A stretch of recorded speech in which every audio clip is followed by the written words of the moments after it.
Hello friends, इस video में देखने वाले हैं Codeforces round 853 problem C Servals and Toxel's array. ठीक है, तो इसका प्रॉब्लम स्टेटमेंट पहले समझेंगे, फिर उसके बाद इसका अप्रोच डिस्कस करेंगे, फिर इसके कोड पे चलेंगे। और कोड जो कि इसका बहुत ही सिंपल और बहुत ही छोटा है।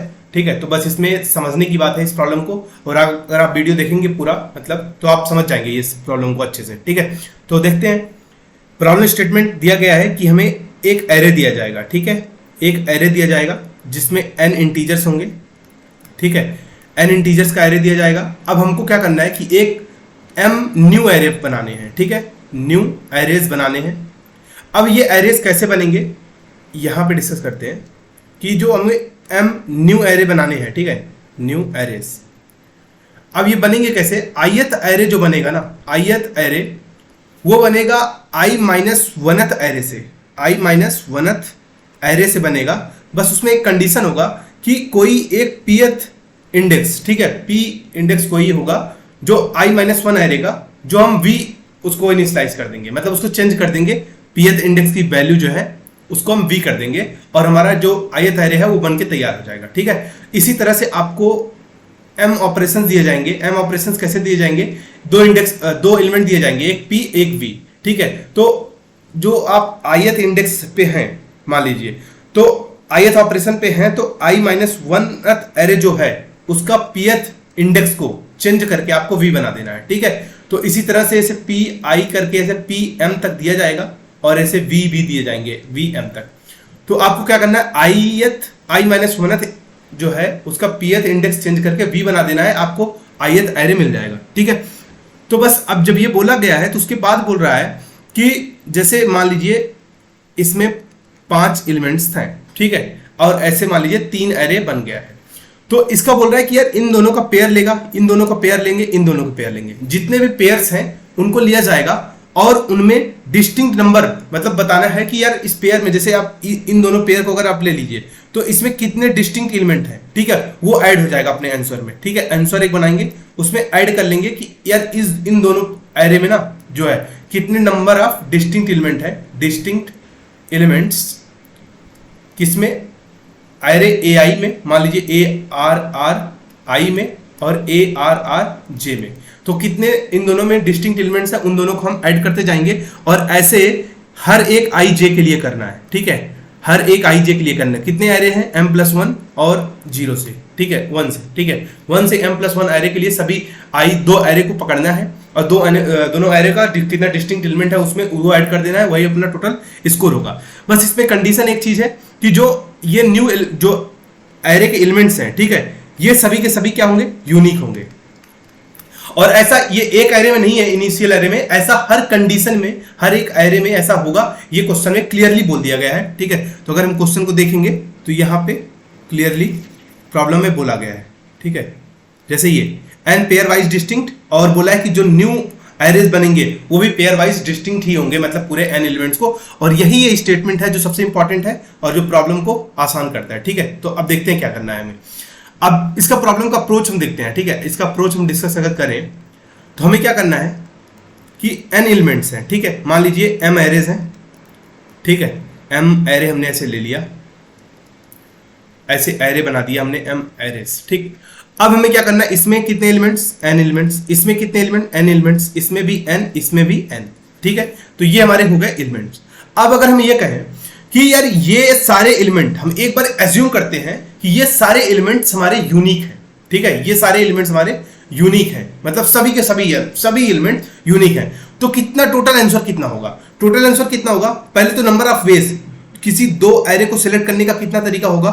टोटल m+1 एरेज हैं, m+1 C2, ये हमारा टोटल हो जाएगा सिलेक्ट करने का तरीका दो एरे को। ठीक है, इनटू अगर दोनों एरे में जो भी हम सिलेक्ट करेंगे दोनों के सभी एलिमेंट्स यूनिक हैं एक दूसरे से भी, तो टोटल 2n एलिमेंट्स होंगे।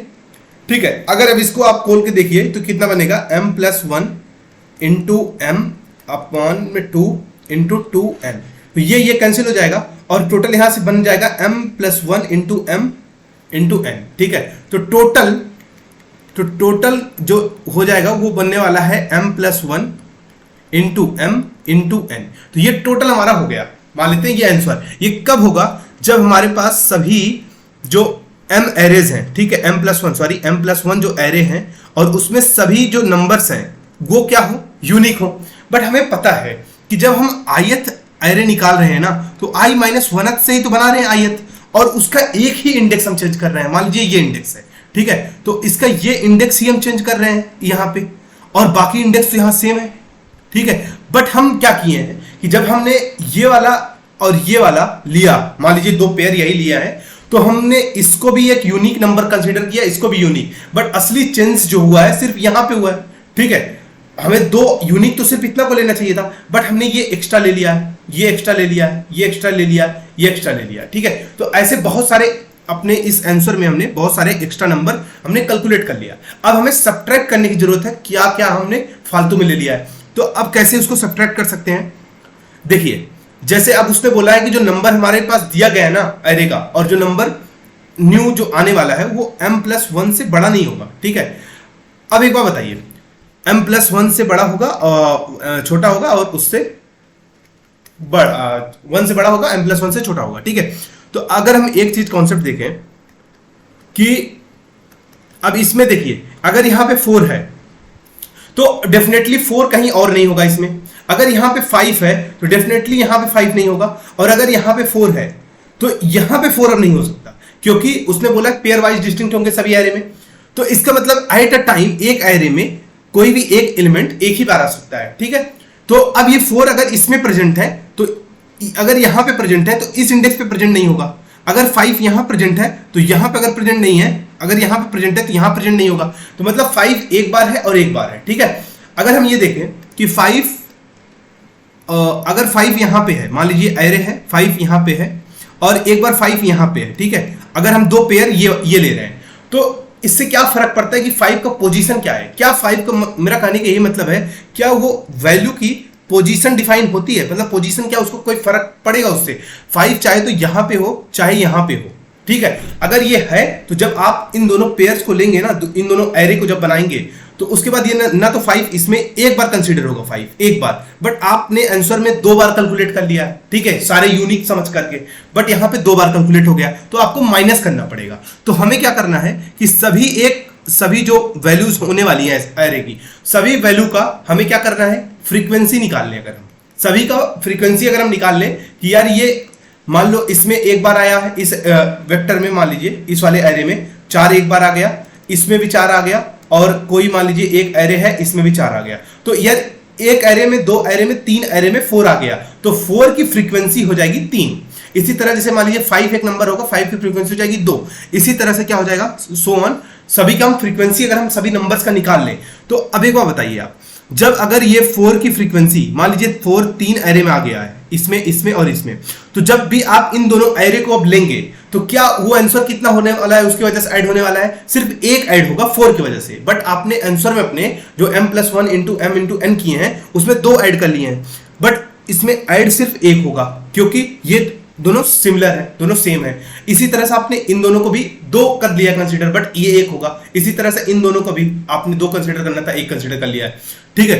1 कंसीडर करना था, 2 कंसीडर कर लिया है। तो इसका मतलब जो फ्रीक्वेंसी निकलने वाला है ना किसी भी नंबर का, जैसे मान लीजिए 4 की कोई फ्रीक्वेंसी होगी, तो अब ने क्या कर दिया है कि आपने फ्रीक्वेंसी इंटू, मतलब फ्रीक्वेंसी C2, फ्रीक्वेंसी का अगर हम C2 करें तो ये आपने एक्स्ट्रा कंसीडर कर लिया, ठीक है, आपने एक्स्ट्रा कंसीडर कर लिया। जैसे आपने अगर 4 3 बार आया तो 3 बार आ गया तो 3C2, मतलब आपने 3 एक्स्ट्रा 4 कर लिया है, क्योंकि 3 पेयर में 3 ही 4 होंगे, बट आपने उनको 6 कंसीडर कर लिया, तो वो आपको माइनस करना है। तो आपको क्या करना है, हर एक नंबर कितनी बार आ रहा है, ठीक है, पूरे m एरे में उसकी फ्रीक्वेंसी आपको रखनी है, ठीक है। तो अब इसको कैसे हम रख पाएंगे, अब वो देखते हैं। अगर एक बार बताइएगा, अगर हम यहां पे ये है हमारा, ठीक है, वेक्टर है, अब हम एक मान लीजिए m+1 का अगर हम इस तरह से ट्राई करने की कोशिश करें, m+1, अब हम क्या करें कि इसकी फ्रीक्वेंसी हम बना के रखें, मान लीजिए 0 1 सो ऑन, क्योंकि हाईएस्ट नंबर m+1 हो सकता है। तो अब अगर हम इसकी फ्रीक्वेंसी हर एक ऑपरेशन पे जाके अपडेट करें कि नहीं यार इसकी फ्रीक्वेंसी भी इतनी हो गई, इसकी फ्रीक्वेंसी इतनी हो गई है, ये 4 की फ्रीक्वेंसी भी इतनी हो गई है, तो m ऑपरेशन के बाद अगर हम सबकी फ्रीक्वेंसी C2 माइनस करते चले उस अपने आंसर में, तो इससे क्या आ जाएगा, TL आ जाएगा, क्योंकि हर बार हम O ऑफ n नहीं चला सकते हैं m ऑपरेशन में, तो n इंटू m ऑपरेशन हम चला नहीं सकते थे। इससे क्या हमको क्या करना है, हम क्या कर सकते हैं कि एक बनाएंगे हम फ्रीक्वेंसी प्रीवियस इंडेक्स, मान लीजिए प्रीवियस इंडेक्स बनाएंगे, और एक बनाएंगे मान लीजिए मैप बना देते हैं, ठीक है। मैप क्या करेगा कि जो भी हमारा पास जो नंबर होगा ना वैल्यू, वो वैल्यू का हम ये मैप इंक्रीज कर देगा कि उस समय कितनी फ्रीक्वेंसी से इस बार अपडेट हुआ है, फ्रीक्वेंसी से अपडेट हुआ है वो। अब कैसे होगा ये देखते हैं। जैसे मान लीजिए हमारे पास क्या है कि एक वैल्यू थी, ये वी वेक्टर है, वी वेक्टर में क्या है कि 1 से लेके इसका n तक का इंडेक्स है। अब इसमें कुछ वैल्यू होगी, मान लीजिए यहाँ पे 3 है, यहाँ पे 4 है, यहाँ पे 5 है, यहाँ पे 2 है, 1 है, 2 है, और यहाँ 7 है। तो अब क्या करेगा, मान लो हम 1th ऑपरेशन पे इस 4 को अपडेट करते हैं, तो इस 4 को अगर हम अपडेट किए हैं, और हम एक चीज और बनाएंगे, हम बनाएंगे प्रीवियस इंडेक्स। प्रीवियस इंडेक्स में शुरुआत में हम क्या रख देंगे, सभी को 0, मतलब इसका थर्ड जो है प्रीवियस, मतलब कि पुराना थर्ड कहां से स्टार्ट है, 0 से। इस इंडेक्स पे एट अ पर्टिकुलर इंडेक्स पे हमारा 3 कहां से स्टार्ट है, 0 से स्टार्ट है, 4 कहां से स्टार्ट है, 0 से स्टार्ट है, 5 0 से स्टार्ट है, 1 0 से स्टार्ट है, 2 0 से स्टार्ट है, 7 0 से स्टार्ट है। अब मान लीजिए हमारे पास ऑपरेशन हो जाए 1 4, तो 1 4 का मतलब क्या है, सॉरी 2 4, हाँ 2 पे 5 मान लीजिए, 2 पे कोई मान लीजिए 6 मान लीजिए, ठीक है, 2 पे 6, तो 2 पे 6 का मतलब इस इंडेक्स पे अब 6 आएगा, ठीक है। तो यार अब इस इंडेक्स पे अगर, सॉरी इस इंडेक्स पे अगर 6 आने वाला है, तो उसके अपडेट होने से पहले तो आपको अब यहां पे क्या करना पड़ेगा, अब ये प्रीवियस, ये क्या बताएगा, प्रीवियस बताएगा, प्रीवियस इंडेक्स किसका, 6 का। तो 6 का प्रीवियस इंडेक्स क्या होने वाला है, ये 1th ऑपरेशन, मान लीजिए m की वैल्यू 1 जब थी तब ये ऑपरेशन हुआ है, तो अब ये 2 की वैल्यू 6 हुई है, तो यहां पे कंसीडर करना पड़ेगा ना यार mth ऑपरेशन पे, 1th ऑपरेशन पे, फर्स्ट ऑपरेशन पे जो है इसकी वैल्यू 6 हुई है इस वाले इंडेक्स की, ठीक है। तो अब इसको क्या करेंगे, उस समय हम इसको अपडेट कर देंगे, और जो इसकी वैल्यू 4 थी ना, अब 4 जो वैल्यू थी, तो ith ऑपरेशन पे, क्योंकि अगर वैल्यू उसकी चेंज हो रही है, मान लीजिए ith ऑपरेशन पे उसकी 4 को आप हटा के 6 कर रहे हैं, तो i माइनस आप जो भी इसकी वैल्यू होगी प्रीवियस इंडेक्स ऑफ किसका करेंगे, प्रीवियस इंडेक्स ऑफ जो भी ये इंडेक्स रहा होगा, ठीक है, जो भी ये इंडेक्स पे ऑपरेशन हो रहा है उसको आप कर देंगे, ठीक है। ये किस में ऐड करेंगे आप, ये ऐड करने वाले हैं mp ऑफ किसमें, ये जो भी वैल्यू होगी इसकी इस समय, ठीक है, v ऑफ इंडेक्स में आप ये ऐड कर देंगे। अगर इसको फिर से देखें तो क्या करेंगे हम, mp ऑफ v ऑफ, मान लीजिए हमको क्या दिया जाएगा, 2 दिया जाएगा, एक इंडेक्स दिया जाएगा और एक वैल्यू दिया जाएगा, तो एक वैल्यू ये अलग वैल्यू होने वाली है अब उस वैल्यू से जो इंडेक्स पे है। तो इंडेक्स का जो पुराना जो था प्रीवियस, ठीक है, उसका जहां से स्टार्ट हुआ था उसकी फ्रीक्वेंसी, ठीक है, तो अब वहां से लेके और यहां पे जो ith ऑपरेशन परफॉर्म हुआ है इस समय एरे का, उन ith से प्रीवियस तक का जो डिस्टेंस है, ठीक है, मतलब इतनी बार वो लगातार अभी उस सीक्वेंस में उस इंडेक्स पे आया है, ठीक है। तो f ऑफ ये mp of v of index, ठीक है, उस इंडेक्स पे जो वैल्यू है वो वैल्यू का जो फ्रीक्वेंसी है अब ऐड होने वाला है ith operation minus pre of index. अभी कोड से और क्लियर हो जाएगा, प्री ऑफ इंडेक्स, ठीक है। अब ये इसमें क्या करेंगे हम, प्री ऑफ इंडेक्स, और हाँ ये इंडेक्स पे, ठीक है, जो भी इंडेक्स पे है हमारे पास प्रीवियस इंडेक्स का, इंडेक्स पे जो भी वैल्यू है वो हमारा, इसके बाद फ्रीक्वेंसी क्या हो जाएगी, v ऑफ इंडेक्स की फ्रीक्वेंसी क्या हो जाएगी, बढ़ जाएगी इस हिसाब से। तो अगर एक बार v ऑफ इंडेक्स की फ्रीक्वेंसी बढ़ गई तो इस तरह से अब हम उसको क्या करेंगे,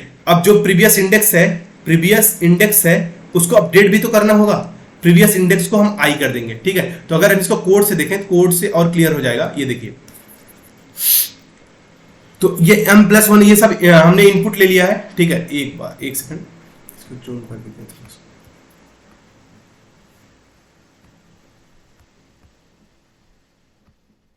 हाँ ठीक है। तो हमने ये क्या कर लिया, इनपुट ले लिया m+1 और वेक्टर बना दिया है, ठीक है। और फिर हमने क्या कर लिया, इनपुट ले लिया, वेक्टर mp बना दिया है, और यहाँ पे प्रीवियस इंडेक्स, ये इंडेक्स बताएगा कि यार 5 है, तो 5 अगर 5वें इंडेक्स पे है, फोर्थ इंडेक्स पे अगर 5 है, तो 4 इंडेक्स पे अगर 5 है तो कब से, कौन से इंडेक्स से शुरुआत है उसका। अगर इनिशियलाइज 0 सम कर देना, मतलब सारे n+1 जो भी न्यू नंबर होंगे, जैसे 5 4 3 ये सब पहले आ रहे हैं, तो ये सब 0th इंडेक्स से ही शुरुआत है, तो इसलिए प्रीवियस इंडेक्स इन सबका कितना बना दिया हमने, 0 बना दिया है, ठीक है। तो यहाँ पे वेक्टर में हमने इसका इनपुट ले लिया है, और इनपुट लेने के बाद हमने ये टोटल आंसर जो था m into m+1 into n, ठीक है, ये हमने देख लिया। फिर उसके बाद क्या कर दिया, सब्ट्रैक्ट को 0 कर दिया। सब्ट्रैक्ट मतलब कितना आंसर यहाँ से माइनस होने वाला है, ठीक है, माइनस होने वाला आंसर देख ले रहे हैं। और फिर क्या करेंगे हम, इसमें से 1 से m तक, 1 से m ऑपरेशन होने वाला है, तो 1 से m तक हम चलाएंगे लूप। और फिर क्या करेंगे कि इंडेक्स और वैल्यू बार बार कर ले रहे हैं। अगर इंडेक्स और वैल्यू ले रहे हैं तो मतलब कि इस इंडेक्स पे क्या चेंज होने वाला है, तो अगर उस इंडेक्स पे वो वैल्यू नहीं है तो इसका मतलब वैल्यू अब चेंज होने वाली है। तो अगर वैल्यू चेंज होने वाली है तो जो वैल्यू प्रीवियस अभी थी उस पे, ठीक है, तो उसका कुछ फ्रीक्वेंसी बढ़ेगा ना, मतलब, और उसकी फ्रीक्वेंसी अब कितनी होने वाली है, उसकी फ्रीक्वेंसी ith पे अगर वो चेंज हो रहा है, ith ऑपरेशन पे प्रीवियस वैल्यू, और प्रीवियस इंडेक्स पे वो पहली बार आया था, तो previous index i minus previous index हो जाएगा mp ऑफ वैल्यू। mp क्या बता रहा है, mp बता रहा है फ्रीक्वेंसी, ठीक है, फ्रीक्वेंसी बता रहा है mp, ठीक है। तो बस ये फिर उसके बाद इसकी फ्रीक्वेंसी हम अपडेट कर लेंगे, और अपडेट करते हुए फिर आखिरी में हम जो सभी की फ्रीक्वेंसी फाइनल बनेगी, ठीक है, सभी फ्रीक्वेंसी क्या होगा, सभी एरे के जो है वो आखिरी में जो भी नंबर्स होंगे उनकी भी तो कभी ना कभी वो स्टार्ट हुए होंगे कहीं ना कहीं, तो उसका m+1 minus previous of index i कर दिए माइनस हो जाएगा, ठीक है। अब फिर क्या हो जाएगा, फिर बस वही आंसर जो भी कैलकुलेट कर लेंगे सब्ट्रैक्ट, और सब्ट्रैक्ट को यहाँ पे माइनस कर दिया आंसर में से, ठीक है। तो आई होप आपको वीडियो पसंद आई। अगर कोई भी डाउट है तो आप कमेंट में करिए, ठीक है, मैं आपके डाउट का जरूर रिप्लाई दूंगा, ठीक है। Thank you. अगर आप चैनल सब्सक्राइब नहीं किए तो सब्सक्राइब कर लीजिए, क्योंकि मिलेंगे हम नेक्स्ट कॉन्टेस्ट में। Thank you for this contest, thank you.